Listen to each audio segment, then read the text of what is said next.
देखिए प्रिय विद्यार्थियों, कल हमने पाठ नंबर 5 विदाई संभाषण नामक पाठ के लेखक बाल मुकुंद गुप्त के विषय में पढ़ा था।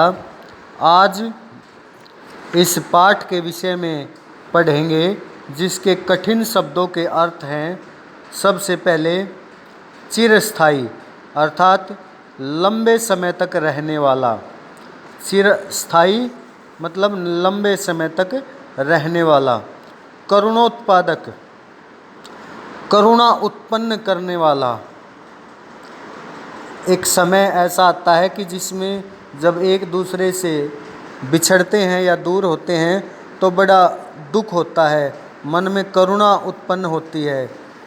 उसके बाद है फिर करुणोत्पादक और विषाद। विषाद का अर्थ है दुख। विषाद होता है अर्थात दुख होता है। उसके बाद है दुखांत अर्थात दुख का अंत। सुखांत सुख का अंत। उसके बाद है जाहिर किए थे अर्थात प्रस्तुत किए थे। जाहिर ये उर्दू का शब्द है और हिंदी का शुद्ध शब्द है प्रस्तुत किए थे।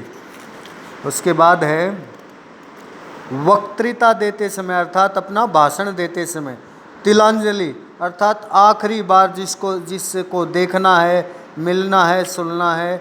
अर्थात जैसे उदाहरण के तौर पर हम ये समझें कि मैंने आज से इन वस्त्रों को तिलांजलि दे दी अर्थात मैं इन वस्त्रों को नहीं पहनूंगा, इस सभा में नहीं आऊँगा अर्थात सभा को तिलांजलि दे दी। उसके बाद है विरुद्ध अर्थात खिलाफ, उसके विरुद्ध। तो उसके बाद है विच्छेद होना अर्थात अलग करना। विच्छेद अर्थात अलग करना। उसके बाद है कृतज्ञता। कृतज्ञता मतलब उसके प्रति किसी के भी प्रति सम्मान प्रकट करना। श्रद्धा भक्ति अर्थात किसी भी व्यक्ति के प्रति अपना स्नेह प्रस्तुत करना श्रद्धा भक्ति कहलाता है।